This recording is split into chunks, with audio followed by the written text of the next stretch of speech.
Time now for Real Talk, brought to us by our partners at Imagine Theaters. Greg Russell is joining us again this morning. Merry Christmas, Merry pal. Christmas to you. Good to see you. Christmas to you. Super exciting. So we want to start before we get to some of the great movies that are going on. We think they're great. We'll find out.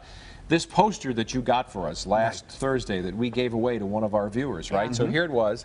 Tell us what it was, and then tell us what you have found out now. It's from the new Star Wars movie, and this poster, it's a two-sided poster. Okay. So it's almost like when you flip it over, it's the same thing, you know, but just in a reverse angle.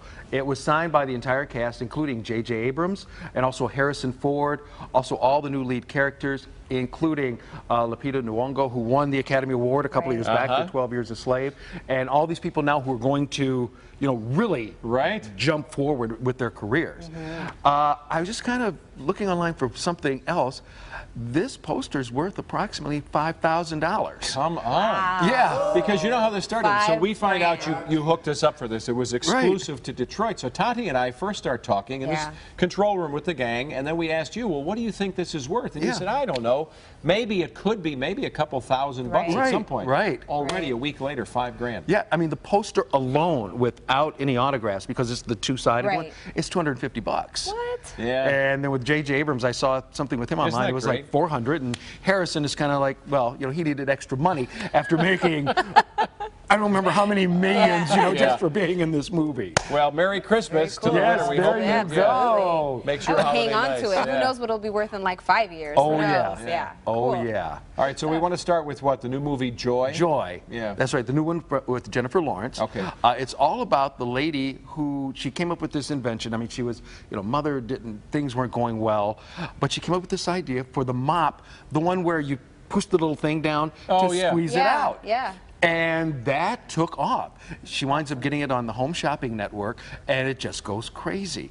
But it talks about how, you know, in the beginning when she was, say, you know, not doing well, you know, obviously you have the struggles trying to take care of your family and all like that. But once you start making more money, that's when the real, you know, troubles start. Yeah. That's when people are, you know, wanting to try and get money, wanting to try and sue you, wanting to try and do all this stuff. So it's just about, you know, her rise in regards to, you know, just this little gadget that she came up with.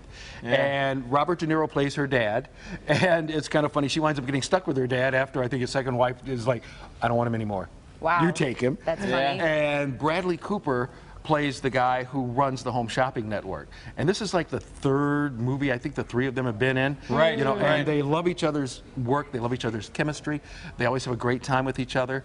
And another person who's in this film is Melissa Rivers. I just saw her. She's playing her mom. She plays her mom. And it is spooky as all outdoors because it's like looking at Joan Rivers. So what do you give this one? What's this one? Again, like we said, we're in award season, so this is when all the good stuff comes out.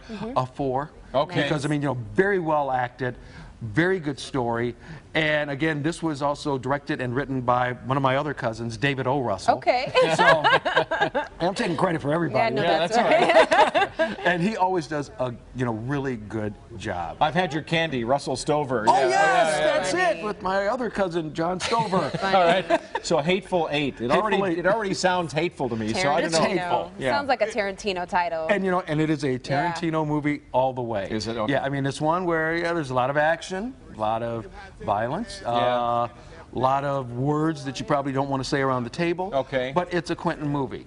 And the thing, though, I've got to say about this one really is he is a purist when it comes down to making movies.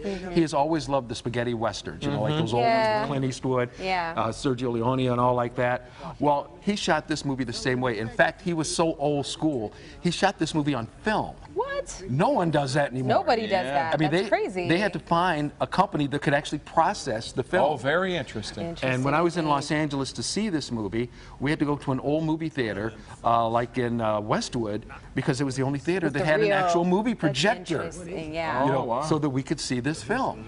And you talked to a couple of the actors. Sure did. In fact, a couple of your favorites, Sam Jackson and my other cousin, Kurt Russell, and also Jennifer Jason Leigh, who's a third cousin. There you go. And here's how that went.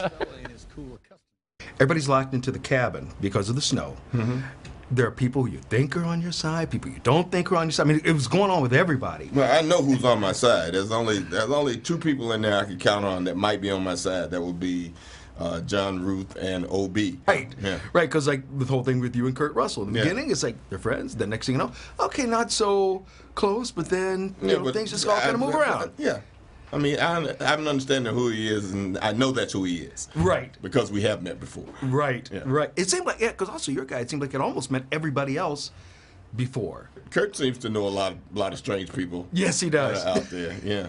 Yes, he does. But I have an intimate knowledge of many that nobody else has. Major Warren's not the kind of guy you want to cross. Not at all. Yeah. I was just saying, I don't think there's ever been a character you played who anybody in their right mind would ever want to cross. I hope not. I was going to say, so that is a true compliment. Yeah. You're her captor. I mean, you've captured her. But it's almost like you're married to each other. Exactly, right? She loves pushing his buttons. She loves it. Oh, she does. Oh, man, does she ever. And she's gonna get it for it. But hey, man, she's the one pushing the button here. It's like, okay, here we go again. That 1950s couple, When you think about that, part of it is that this is 1870. Right. So that's just kind of a physicalization of some of that stuff. Well, so great seeing you both.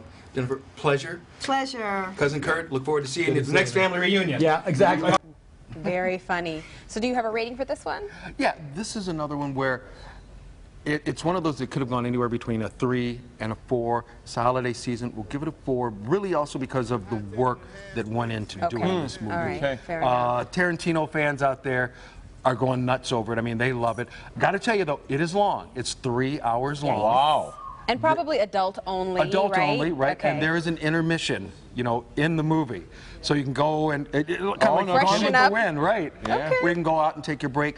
Somebody had asked me, they said, well, do you think it's going to stay this way? But remember a few years ago he did that movie Grindhouse, where it was the 2 movies that he had together and had the little fun stuff in the middle, but then he broke them off. I've got a feeling probably as time goes on he'll probably edit Do the it same down. with this? I wouldn't doubt. So let's talk about Point Break, the Point Break. reinvention of the first hit with Patrick Swayze and Keanu Reeves. You got it. So tell us about it. Okay, this one, like you said, same name, some of the basic same things that they're trying to do in the movie, but this one was really put together to show you some extreme sports type stuff. I mean, this one, it starts out, the guy, his name is Utah in the movie. Starts out, he and his friend get into an accident, and so he feels, okay, I've got to do some stuff, to make good. So he becomes an FBI agent. They find out about this organization that it's kind of funny. They're almost like the Robin Hood people because they would go out and steal big amounts of money, but they'd give it away. Oh, interesting. Yeah. So they would drop it, like in lesser economic areas, for the people to take. But the way they would always deliver the money was just some extreme way. I mean, they would jump through clouds. Wow. Jump into volcano holes and stuff like that. Wow. And also, like what you're seeing right now, this is not CGI. That is the actual real wave. They planned it out to be down in South America when they knew this big wave was coming. Well, you talked to some of these actors too. Let's listen. Starting out just, when I say a kid who just out to have some fun, something happens, and then all of a sudden it's like, okay, let me change my life. And the movie is kind of Utah really trying to find his way not only through that part of his life, but through the world, and also trying to stop some people that are potentially doing some pretty bad stuff. Right, right. And, like you said, just so much action and adventure. I just love, the wave that's behind you. Because when you see that in the movie, you're just going, holy smokes. It's amazing.